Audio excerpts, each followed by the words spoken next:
Hi, this is Kevin Trainer, and I'd like to welcome you to my introduction lecture for the database course, INFOST 410, Section 201, for the summer of 2017. And this is a lecture in which I'm going to go through kind of the basics of the course, get you oriented, and then you'll be on to working at the course. So let's go to the next slide. Okay. I just want to point out, before we really cover anything else at all, that this is a highly accelerated course. This is a course that in a typical semester, spring or fall, we would be covering in 16 weeks, and we're covering it in 8. So that means we're working twice as hard. And I also want to point out that this can be pretty demanding when you do it in a normal 16-week program. So I can't emphasize enough that you don't want to get behind. And we'll talk about this a little bit more before we finish up the lecture. Also, I just want to point out, you may just want to think pretty hard right now if this course is for you. If you kind of got here accidentally and we're not really thinking that this is a super intensive summer program that's going at twice the normal rate, well, now might be a time to really think about whether this is the course for you. Okay? Potentially, you and I could talk about that. Okay. I would like to go over the course infrastructure parts. Okay? So you can find your parts of the course, and then we'll go on from there. Like a typical course, this one has a D2L site, and we'll be taking a look at that in a minute. The schedule of weekly activities is actually kept on a separate website that I call the weekly schedule. And there's a link to the weekly schedule from a lot of places, including our D2L site and our syllabus and a couple of other places as well. So it shouldn't be hard to find it. And it's kind of the go-to place for what do you have to do this week. Not only does it have all the sessions that we're having, all the deadlines that we're having, it also has links to all the content that you need. All right?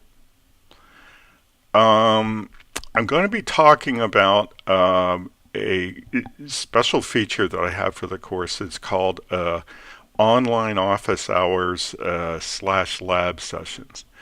And these are optional sessions that are going to go on, I believe, every Monday evening. And they're optional because this is a UWM online course, and synchronous sessions can't be mandatory. But I recommend that you attend them. Okay, and I'll be talking about them later, but here's where you're going to get a lot of learning opportunity and certainly a lot of feedback. And if you can attend, definitely attend. And if you can't attend, we're going to have a recording that you'll be able to play. So we'll talk a little bit more about them in a bit. The syllabus is traditionally the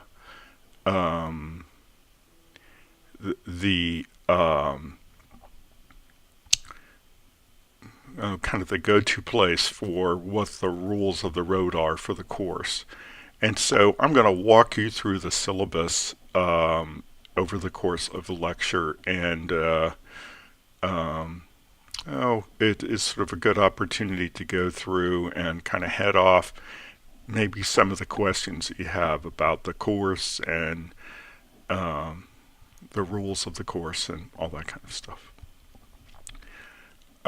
Introductions. Okay, so uh, uh, uh, historically, I find it helpful for all of us to introduce ourselves.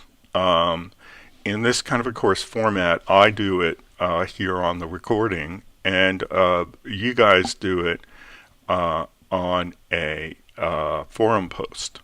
So there is a forum section for posting your introduction, and there is an activity for it in week 1, and I'd like you to do that. It helps me to understand you, where you're coming from, what your expectations are, and that kind of stuff, and that can be pretty darn helpful for me.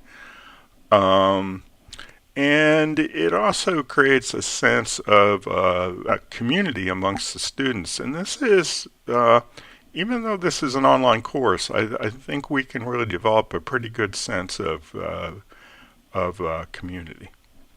So by way of introducing myself, I want to say that I'm Kevin Trainer. I guess as of a week or so ago, I'm a senior lecturer here at SOAS at UWM. I've been teaching here full time since the spring semester of 2014.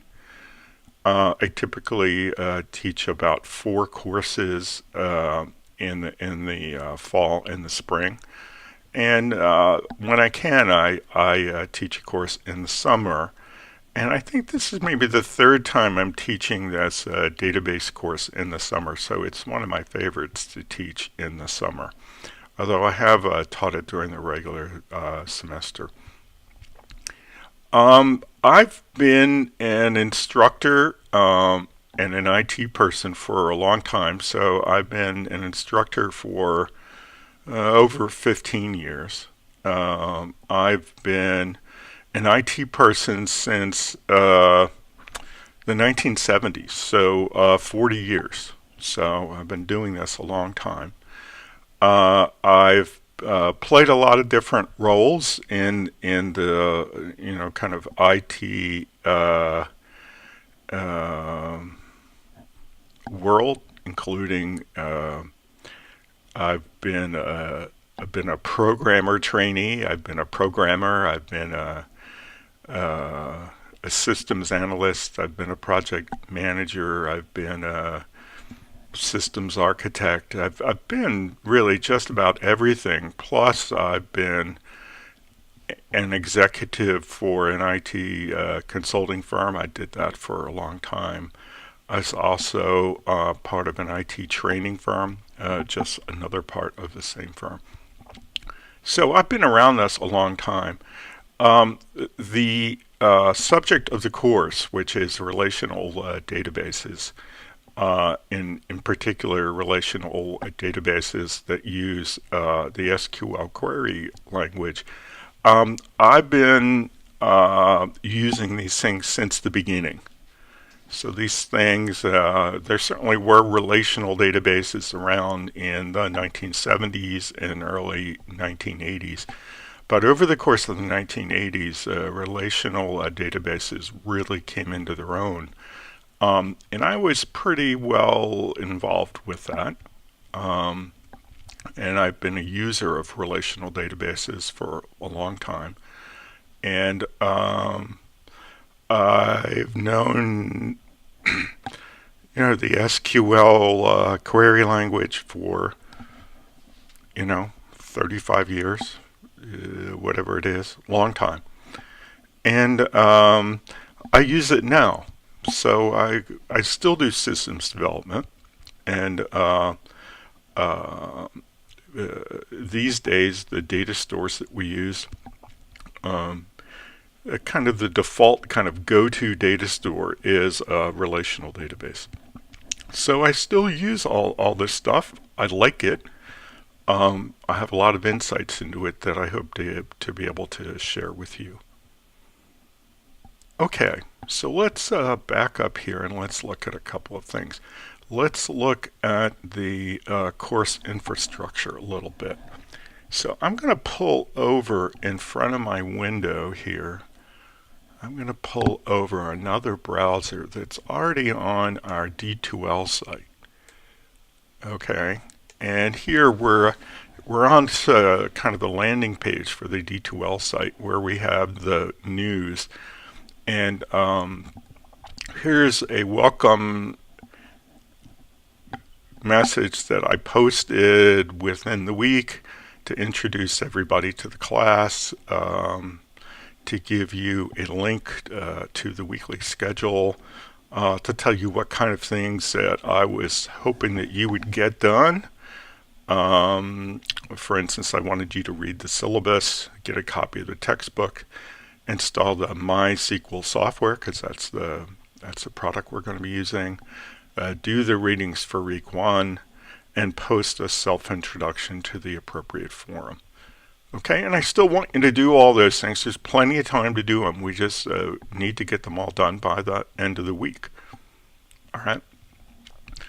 Okay, so what else have we got here on the D2L site? Well, if we go up and we look at content, we're going to see we just have a modest amount of content here. Within the table of contents, we've got a link to the syllabus, a link to the weekly course schedule, and a place for me to post the solutions to the coding assignments that you're going to do. Okay, so let's just take a look at them in order. Here's a link to the syllabus. Okay. Hopefully you've already found that and had a look at it. Here's a weekly a link to the weekly course schedule, and if we punch through on this, you'll see that this is something that I developed as a way to give you guys information on the course in a way that is kind of standard for me and kind of easy to publish, and well, I just think it's a good approach for a lot of reasons. So when you come to the weekly schedule, there are week numbers, and it's been pointed out to me that maybe the fact that if you hover over the number, it changes color and you realize it's a link. That's how you get to each of the individual weeks. So if you punch through on 1, you'll get to the weekly schedule for week 1. And here you're going to see things by date. Okay, so typically we're going to have online office hours lab session on Monday, but we didn't have it this week because the course didn't start until Tuesday. Okay. Then the next deadline is just the weekly assignments deadline. So the course schedule runs from Monday through Sunday, and assignments are due at the very end of the day on Sunday, 11:55 p.m. So that's when you're supposed to have done a submit on everything you're supposed to have done a submit on. Okay. Let's look at the work for the week. Here are the topics for week 1. We're going to do introductions, review the syllabus, install the software, and then we're going to cover 2 chapters from the textbook. The textbook is MySQL 2nd edition by Joel Maroc, which is quite a good textbook. I've been using, I think when I began teaching this course in the summer, I was using the 1st edition back in 2014, and now we've been using the 2nd edition for several years. And it's not perfect, but I think it's quite good. Here are all the things that I need you to get done for the week. Computing setup. If you look at this, I need you to install two pieces of software related to MySQL. The the server and the client. The client is MySQL Workbench, and the server is MySQL Server Community Edition. I've got tutorial videos here, one each for the Windows environment and the Mac OS environment. Theoretically, you could maybe do this on a Linux computer, but I'm going to recommend against that because I don't have a lot of capability to give you technical support for that in the same way that I have to do that I can support you on Windows and Mac OS. Here are the readings, okay? The syllabus, of course, and chapters 1 and 2 from the Maroc book. Required recordings. These are typically videos like the one that you're looking at now that I want you to play. So there's one for this course introduction, which of course you've already found and clicked on. And there are two more, one for each of the chapters. I want you to remember that typically we would cover a single chapter in a week, okay? So we're going to be covering on average 2 in a week, maybe even a little bit more, sometimes 3 or 4, okay? Give yourself plenty of time. These, the lectures are not short and the work is not insubstantial, okay? So keep that in mind when you're scheduling yourself. Typically, under other resources, I have copies of slides and files that you're going to need for that week's work, that kind of stuff. And then in the Down Under class participation, typically these will be things where I'm expecting you to post in a forum, and here the forum is, the thing is to introduce yourself. So please get that done as soon as you possibly can. So on the weekly schedule, you can go from week to week with the next link. So you can go right along. That's pretty good. You can also go to the index and go to any old week. Most of our weeks are going to be the same, but here's a week for you. Let's look at week 2. The first thing we're going to have is we're going to have our online office hours lab session on Monday from 7:30 to 8:30. And if we run a little bit long, we can go a little bit long, okay? The main thing that we're going to do in these is we're going to review the solutions to the assignments we just handed in, right? And in a minute, I'm going to be talking about an approach that I have for learning that I call See One, Do One, Teach One, and this becomes the Teach One opportunity. And we'll see that. I'm going to be looking for people to volunteer to show us what they did and to walk us through it. And there's you can earn participation credit for doing that, pretty substantial. So that's a good way to earn participation credit. And it's also a good way to learn. Okay, so that's going to be on Monday evenings. We're going to be recording that. Typically, the recording will show up on Tuesday morning, right? And we're going to do this on a GoToMeeting, so there's a link to the GoToMeeting session that we're going to be using. You just have to click through on that to join it, okay? And if you're going to join and talk, it works best if you have a headset. It doesn't have to be an expensive one. It could be a pretty inexpensive one that you get at the electronics store, whatever that might be. But you can spend as little as $20 on a headset and as much as $200 on a headset. A $20 headset's going to work just fine. Okay.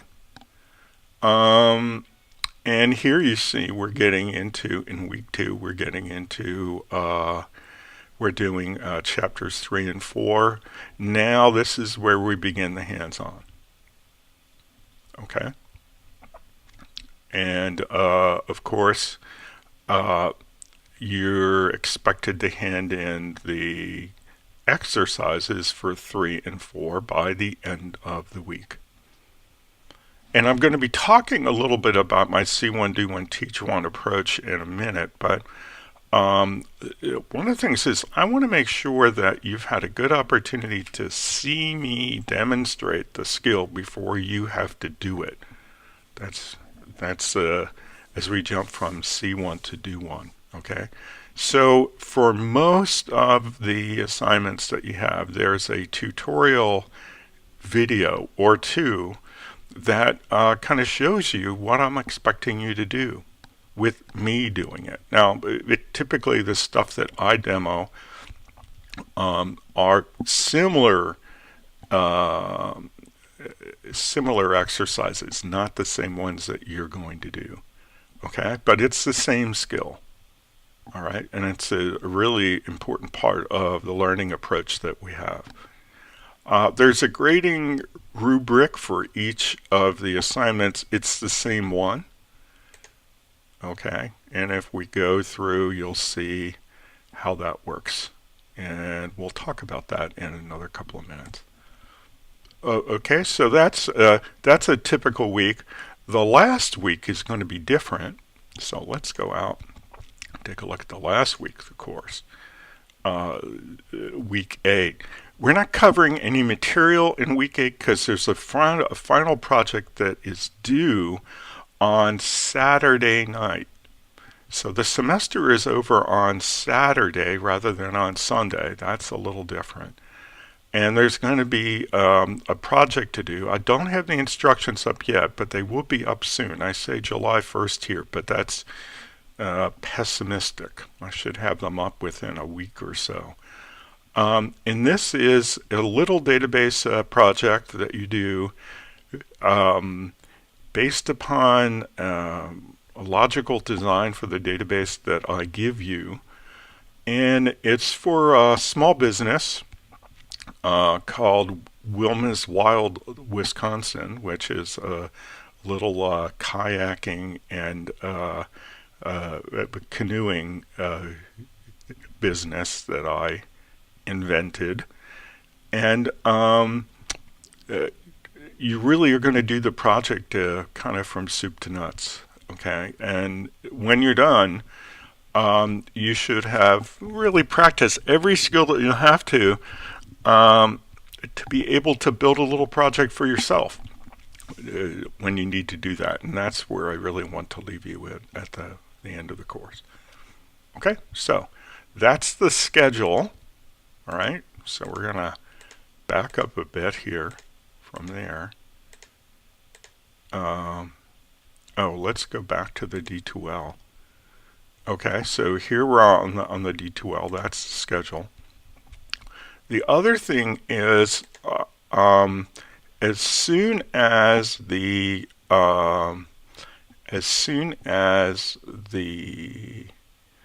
time closes to submit your work for your assignment, I'm going to post the solutions. Okay. Now, if you can do your work without having to look at the solutions, then you are eligible for my grade deal. And my grade deal says this: if you do your assignment and you hand it in on time, and you follow all the directions for properly naming your files and all that kind of stuff. And you also show a good faith effort on all of the parts of the assignment, so all of the exercises that you're to hand in. Then there's no way to get less than an 85.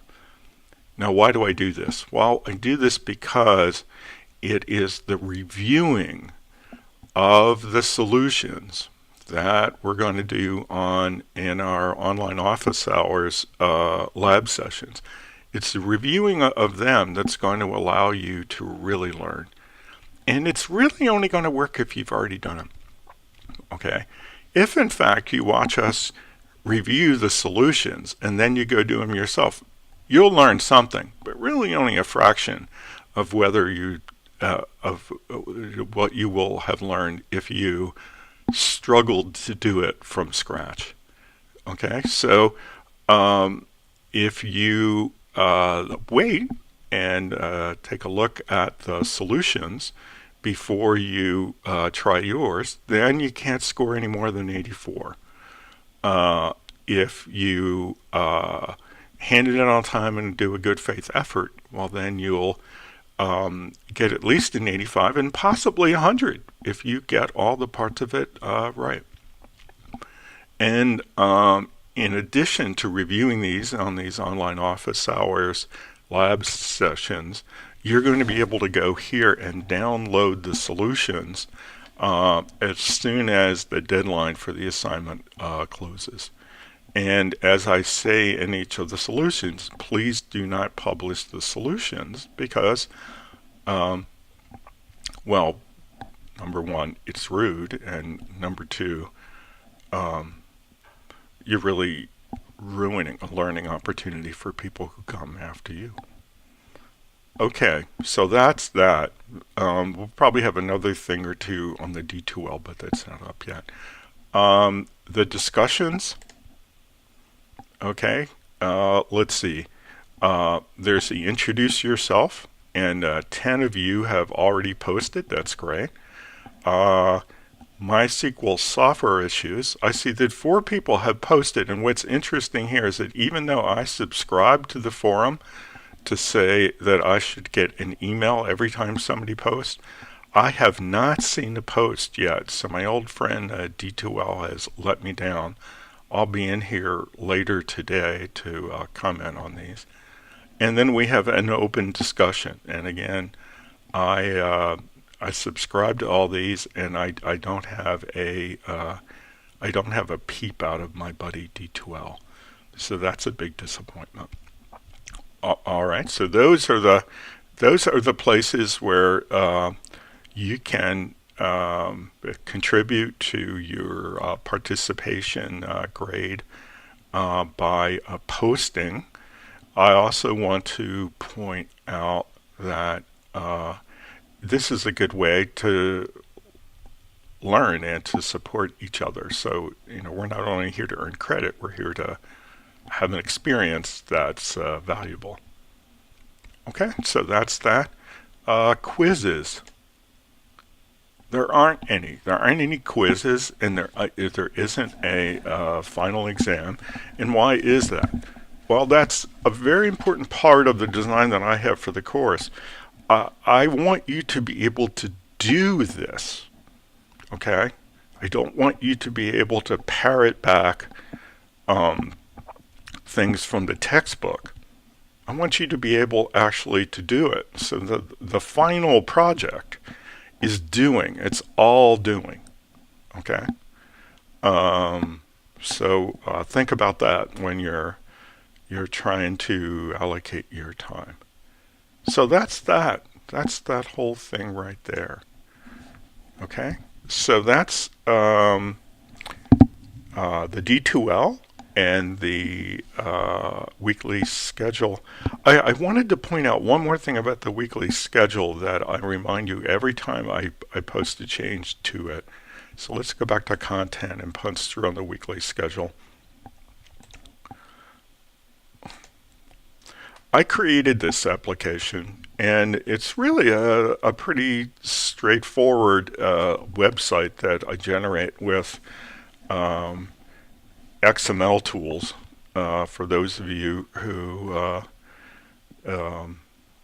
will eventually be able to take a graduate course here at UWM. I teach these XML tools in the XML course, course number 780. And it creates a new version of a static website every time I update the content. Unfortunately, sometimes when I update the content on some of the browsers, you'll go to a page like this week 1 page where I've recently added the slides here, and you won't see them, okay? Because some of the browsers, especially the Safari browser, will cache the old page. So anytime that you go to a page where you've been before, or anytime there's just any possibility that I've added some new content, go up to the toolbar and refresh your page. Okay. I wish this wasn't a deficiency in the weekly schedule page, but it currently is, especially for the Safari browser, which is the one that I use. Apologies for that. Okay, so let's look at a couple other things that we're going to talk about. That was the basic introduction, but let's go ahead a little bit more. Let's talk about this, the learning model for the course. It has 2 parts that are really highly interrelated. One's called See One, Do One, Teach One. And the other one is called Self-Evaluation, which should probably have a hyphen, I guess.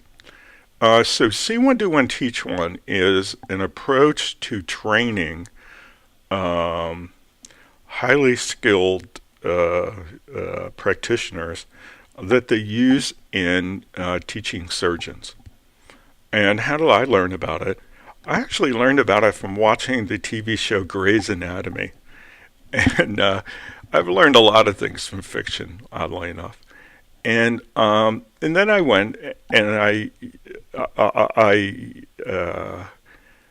I further researched the approach, and I found out that, yeah, they use it for surgeons, and a lot of people use it for a lot of things. It's a good sort of adult learning model. And the idea is that what we eventually want you to do is we want you to master a skill. Okay, so we don't want you to parrot back,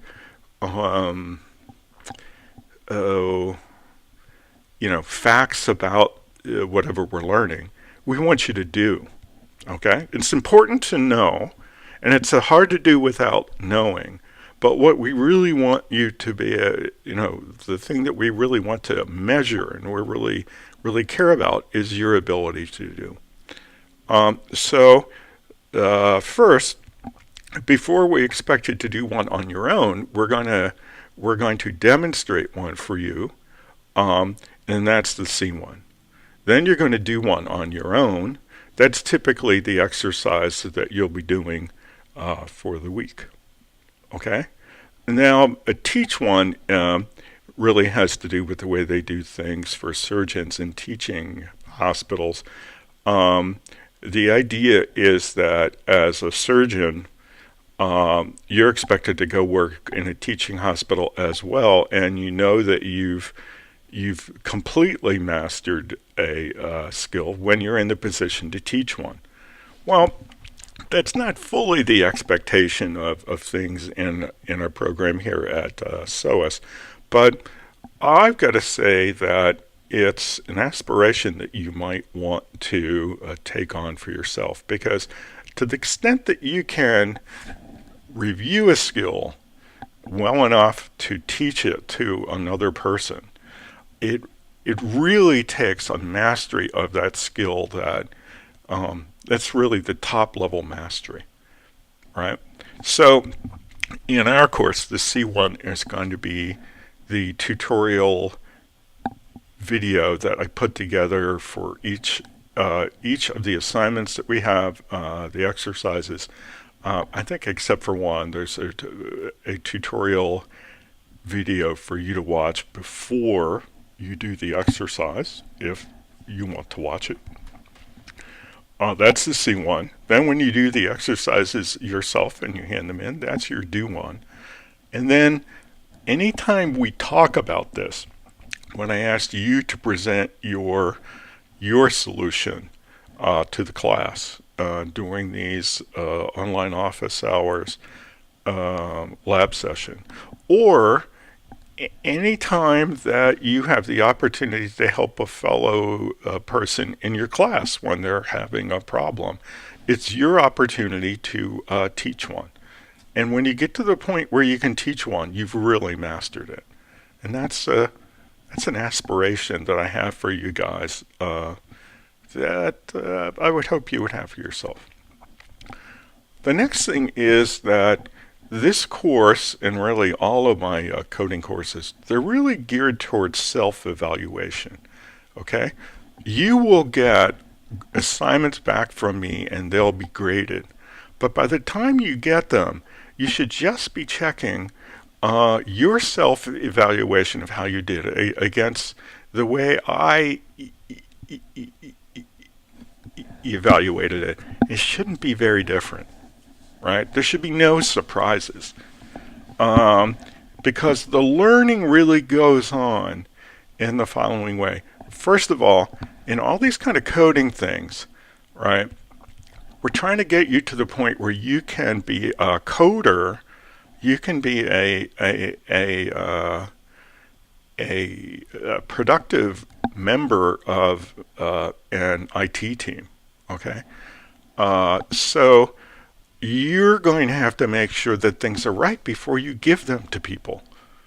You just don't, whip off a query that generates a report and hand it out to the users and then say, is this right? No. You had better know that it's right, okay? So we're going to be working on our testing as we go through the class, but when you finish with something, you should be fairly confident that it's already right. Then when we go review the solutions immediately after the deadline, either by downloading them and reviewing them and participating in our online office hours lab session, or if you weren't able to do that, playing the recording, then you should see, are there any kind of nuanced areas that I missed something, okay? Someplace where I thought I had it, but, my self-evaluation wasn't quite good enough to catch every little problem. So by the time we go through that, you should know every little thing you had right, every little thing you had wrong. Shouldn't have to wait for a week or two or three to get the feedback from me, okay?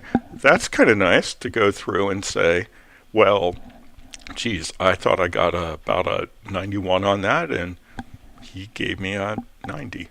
Or I thought I got about a 95 on that, and he gave me a 98, right? Well, that's fine. But you ought to have a really good idea of how you did on every assignment pretty shortly after you handed it in, okay? The instructor grading is just a chance for you to check your self-evaluation skills. That's all it is, okay? And we should be very close to each other. Not very far apart at all. Okay? All right. Let's look at the next thing. Keeping up with the course. Remember, this is a course that is moving twice as fast as a normal 16-week course. It's pretty challenging when taught in 16 weeks to people who don't have any coding background. So you've got to keep up. Okay? It's twice as easy to fall behind. So allocate a lot of time for this. Plan to attend these sessions, these online office hours / lab sessions that can be really valuable. I've been doing these for, let's see, I think I've been doing these for 3 years now. And the people who come always tell me that they got lots of benefits. Okay? If you miss those kind of a session, play the recording. Okay? Use this as an opportunity to help you check your work and self-evaluate. Review your work against the class solutions. Okay? The final project is something that we're going to be talking about as we go through the course. And I'm going to try to give you some heads up about when to start, what parts of it, and all that kind of stuff. But make sure that you don't wait until the first day of the last week to start the final project. That's probably too late. And you've got to remember to ask for help when you need it. Okay, now, I've talked about a lot of things about the course. I haven't gone through the syllabus. Let's take a peek at the syllabus and see what things I haven't already gone over. Okay? It's course 410-201. It's an online course. Kevin Trainer, I'm the instructor. Here's how you email me. This is my mobile phone. You can call me. Typically, it helps if we already have a time to talk with each other.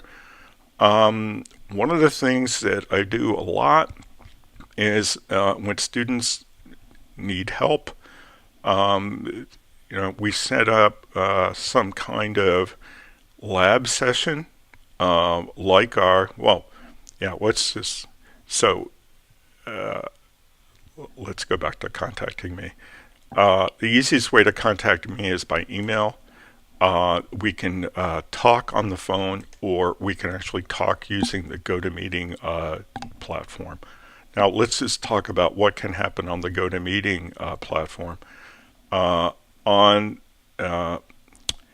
Monday evenings, we're going to be meeting for online office hours lab sessions. And typically they work like this. We go through the last assignment, and I ask for people to volunteer to show us their work. If I've got work that's substantially different from what you've seen from the students, then I'll show mine as well.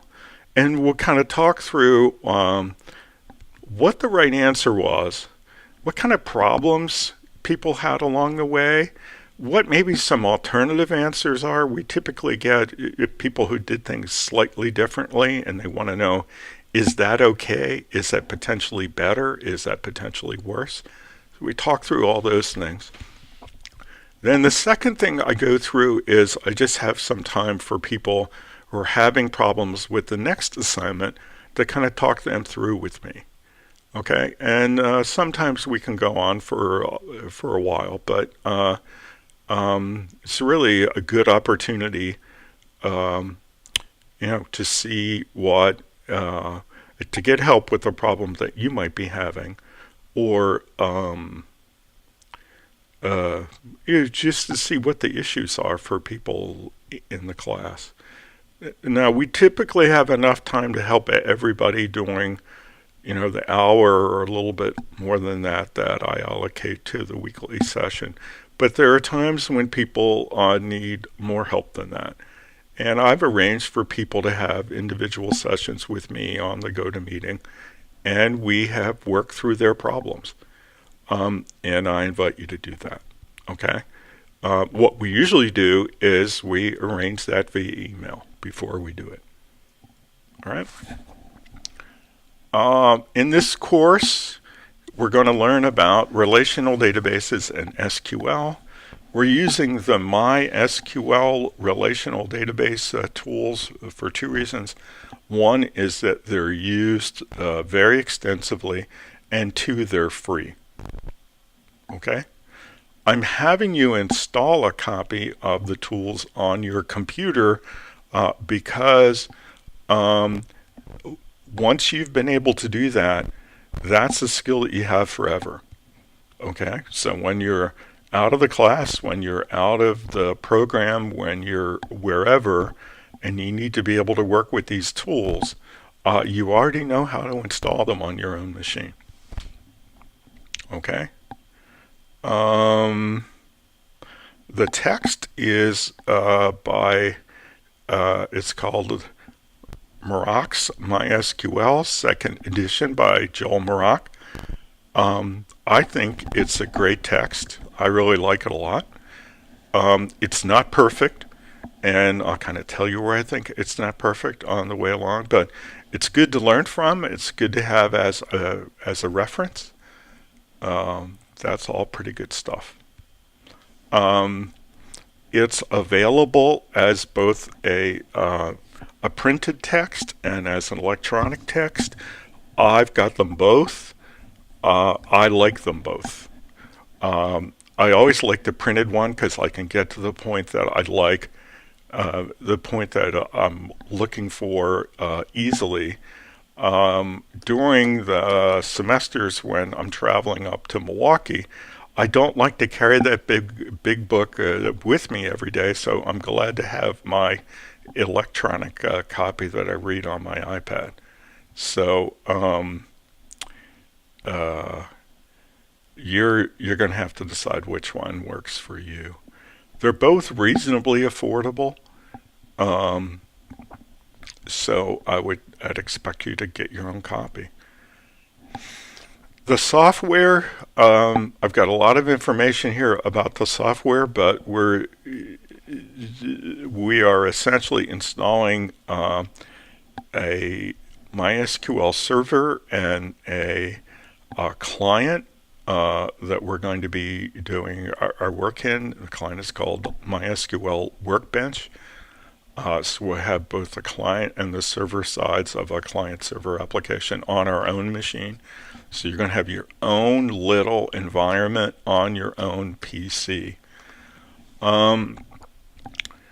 I've got tutorials for you to follow in getting the software installed. I think I created them last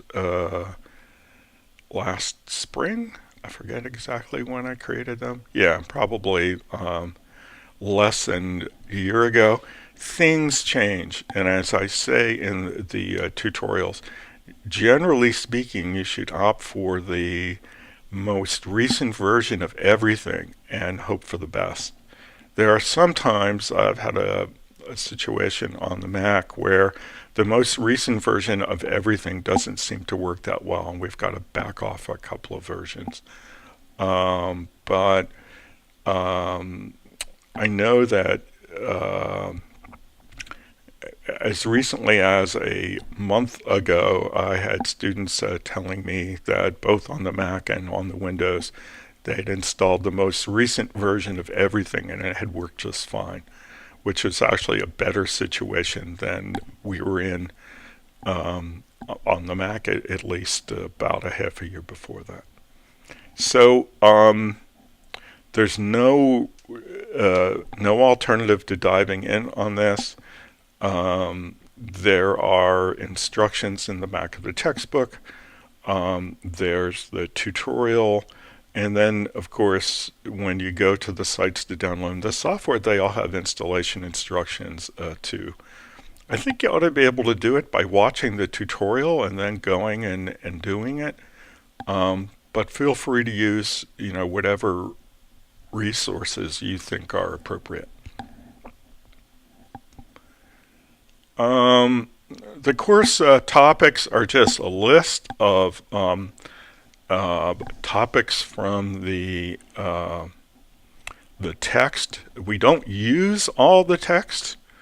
Okay, so there are some more advanced relational database issues having to do with systems administration and coding stored procedures and things like that we don't typically cover in a first course like this.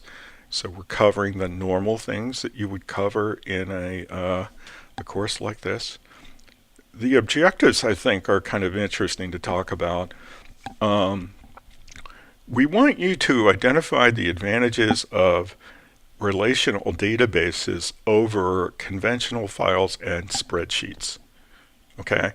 If nothing else, you ought to be able to understand what the use case is for this kind of product.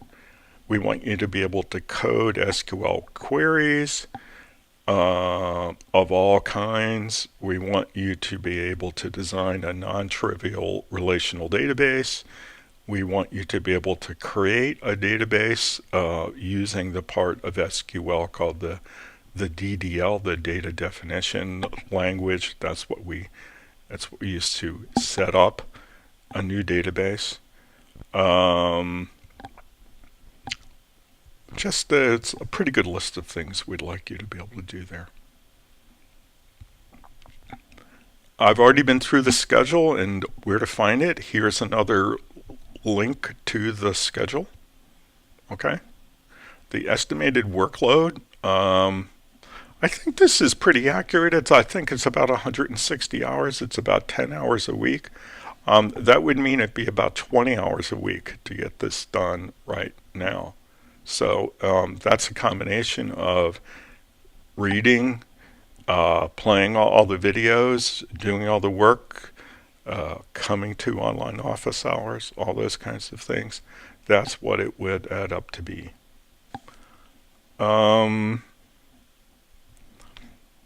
A couple of things here. One, I want you to make sure that all the work that you submit is your own. Okay? I don't want you to copy the work of anybody, even me.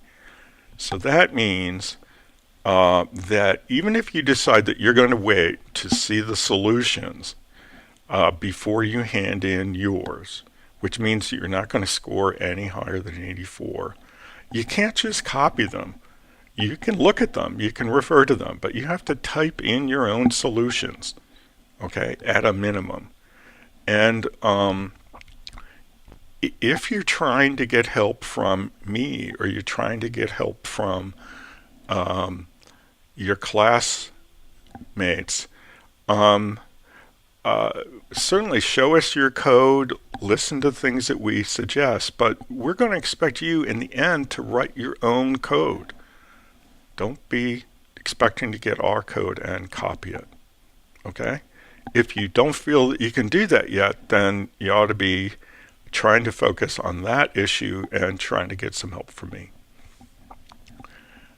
Participation is a substantial part of your grade, and typically this is how I have given people participation points. I typically, when they post to a detail forum, I give them 1 point. Typically, if you post an introduction to yourself, a substantial introduction to yourself, I'll give you 5 points. If you make, but when you post in some kind of problem you have, or some kind of a solution that you're suggesting to one of your classmates, for a typical post, not an extensive post, I'll give you 1. For an extensive post, I'll give you 5.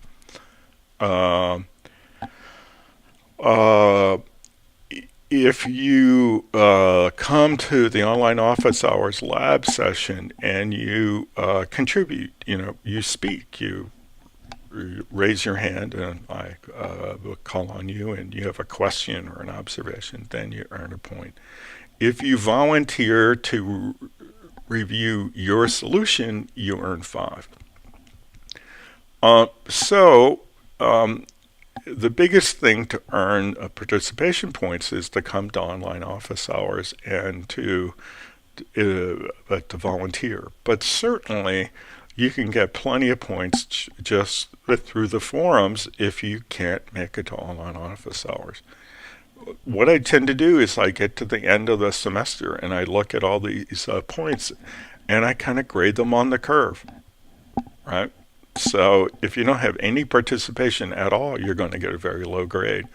If you're one of the people who participated in everything, you're probably going to get 100 for participation. If you're somebody who is in the middle of the pack, you're probably going to get a B. Okay? Something like that. The assignments we have these coding assignments that we're going to have that we're doing. I think I've got a pretty good description in here. It's consistent with what I've already said. I just want to point out one thing I haven't said so far. There are exercises printed in the textbook. Okay, we're not using those. The good thing about those, what are we using? Well, there's a companion set separately published by the author called My Guitar Shop Exercises, and he's got a set of those for everyone in the book. When you download the files from the textbook, you also download the solutions to the exercises that are published in the book.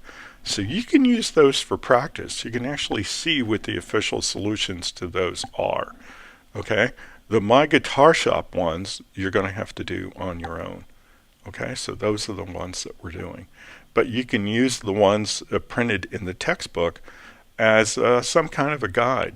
I mean, it's not against the rules to say, I don't quite get what this My Guitar Shop exercise is all about. Is there a parallel one that's printed in the textbook for that chapter? Oh yeah, there it is. Okay, let's go see what the solution to that is. That's okay. That's within the rules. Okay. And then the final project. The final project is a soup to nuts database project that you're going to find out about, well, certainly within 2 weeks, hopefully within a week. The grading, 10% for class participation, so please participate. And then the remaining 90% is split equally between the coding assignments and the final project. So both the coding assignments and the final project have a pretty high weight. The very last things are these points in the syllabus where we talk about UWM and SOAS academic policies. And there really are two points of view about this. One is that these are the same in every syllabus that I do, and the department updates them from semester to semester. I think these are the same ones that we use for the spring. So they're boilerplate. Maybe you've already seen them. Maybe you've already thought about this stuff. But I want to point out, it's all important stuff. Okay? So, for instance, if you're a student with a disability, maybe there's some important information here for you. If you have issues with religious observances, if you might be called to active military duty, it's very hard to get an incomplete in UWM. So it's, of course, so if you think you might qualify for an incomplete, that's something that you're going to want to pay a lot of attention to. We're very interested in treating everybody fairly and having them feel that they're learning in a safe space. So all this stuff that relates to discriminatory conduct, like sexual harassment or other discriminatory conduct, we're not going to tolerate it, and we're going to do whatever we can to have you have a safe and supportive learning experience. So if you're not up to date on that, click through on that. Academic misconduct, you're supposed to do your own work, okay? Even though we're helping each other, and even though I'm showing solutions to some things, still within that, there's a way that you have to do your own work. And then there's an opportunity for complaints and such, and grade appeals and all that. So I just want to say that let me pop over to my slides again. Probably the biggest issue is keeping up. This can be a lot of fun, but you have to keep on top of it. And I'm here to help. I really am. So feel free to keep in touch. I gave you my particulars and how to contact me in the syllabus. And I'm glad to have you in the course. I can't wait to get started here. I'm going to sign off now and post this up for you to be able to play. So welcome to the course. I'll talk to you later. Bye-bye.